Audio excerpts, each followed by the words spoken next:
और पता लगा है कि कुछ लोगों ने पासपोर्ट भी इलीगली बनवाए हैं। इलीगल बांग्लादेशी को हम पकड़ते हैं, डिटेन करते हैं, एश्योर करने के लिए ये बांग्लादेशी ही है और इसको अक्रॉस द बॉर्डर इसको डिपोर्टेशन की जो कार्रवाई है। जब भी बुलडोजर एक्शन की बात की जाती है तो सबसे पहले यूपी के सीएम योगी आदित्यनाथ की तस्वीर मन में आती है और उसके बाद यूपी के अपराधियों की। लेकिन इस बार ये बुलडोजर एक्शन ना योगी आदित्यनाथ से जुड़ा हुआ है और ना ही यूपी से। इस बार ये बुलडोजर एक्शन गुजरात में देखने को मिला है, जो गुजरात के इतिहास का अब तक का सबसे बड़ा एक्शन माना जा रहा है। गुजरात सरकार ने ये कार्यवाही किस पर की और क्यों की, आइए बताते हैं। नमस्कार, आप देख रहे हैं न्यूज वॉच इंडिया। मैं आपके साथ रूपाली शर्मा। दरअसल गुजरात के अहमदाबाद के शाह आलम इलाके के पास चंडोला तालाब क्षेत्र में ये बुलडोजर एक्शन बांग्लादेशी घुसपैठियों के अवैध निर्माण के खिलाफ शुरू किया गया है। ये एक्शन मंगलवार को देखने को मिला, लेकिन बुलडोजर एक्शन की तैयारी गुजरात पुलिस ने एक दिन पहले सोमवार रात से ही शुरू कर दी थी। सबसे बड़ी बात यह है कि गुजरात में ये सबसे बड़ा बुलडोजर एक्शन है, क्योंकि इसमें ध्वस्तीकरण के लिए एक दो नहीं बल्कि 50 बुलडोजर और 36 डंपर को लगाया गया है। बता दें कि मामला अब हाईकोर्ट पहुंच गया है।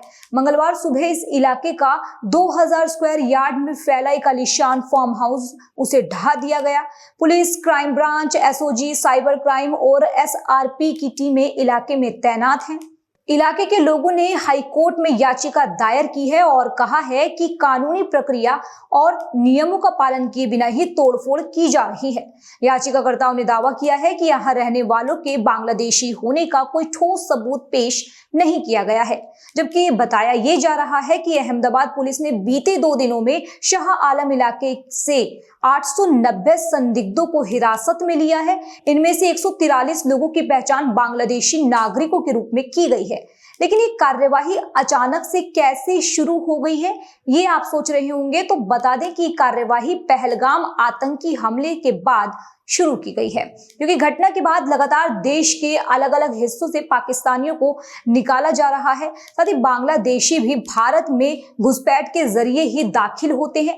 अब ये लोग अवैध विदेशी हैं या नहीं, इसका पता तो फॉरेन ट्रिब्यूनल ही लगाएगा। लेकिन जो याचिकाएं दायर की गई हैं उस पर तत्काल सुनवाई की मांग की जा रही है। इस ध्वस्तीकरण के बाद अहमदाबाद के पुलिस कमिश्नर ज्ञानेंद्र सिंह मलिक ने और बाकी अधिकारियों ने क्या कुछ कहा, सुनिए। अहमदाबाद के चंडोला तालाब एरिया में एक सियासत नगर एरिया है, वहाँ पे एक बंगाली वास जो एरिया कहते हैं, वहाँ काफी इलीगल बांग्लादेशी यहाँ के रहते हैं।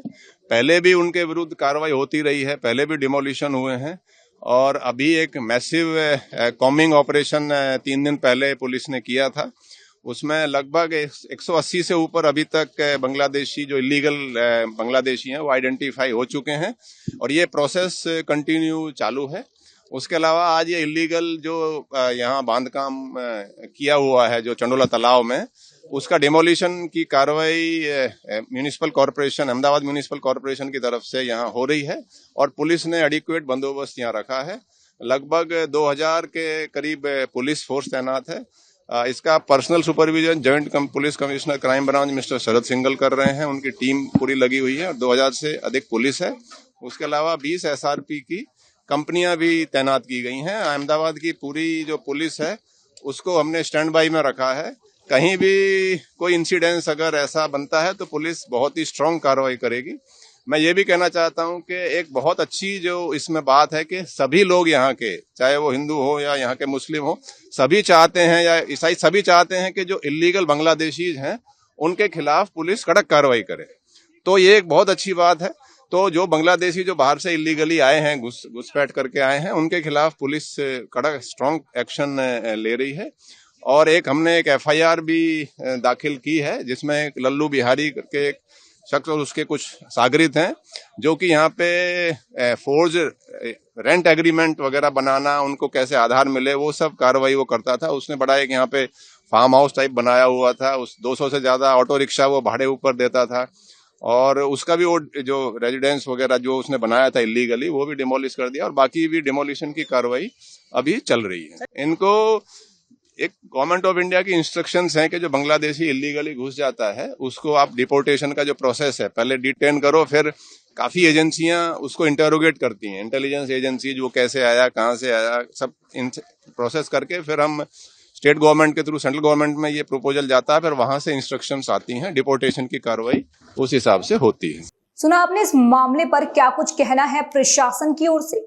बुलडोजर एक्शन की कार्यवाही यूपी के मुख्यमंत्री योगी आदित्यनाथ ने शुरू की थी, जिसके बाद ये मॉडल उत्तराखंड, मध्य प्रदेश सरकार ने भी फॉलो किया था और अब गुजरात में भी इस मॉडल को अपनाकर कार्यवाही की जा रही है। इस बुलडोजर एक्शन पर एक बार सुप्रीम कोर्ट ने भी रोक लगाई थी, लेकिन ये बुलडोजर एक्शन सही है या गलत, इस पर आप अपनी क्या राय रखते हैं हमें जरूर बताइएगा। बाकी खबर अच्छी लगी हो तो हमें कमेंट सेक्शन में अपनी राय जरूर दें। देश और दुनिया की तमाम खबरों के लिए लगातार देखते रहिए न्यूज वॉच इंडिया। मेरा नाम रूपाली शर्मा है, शुक्रिया।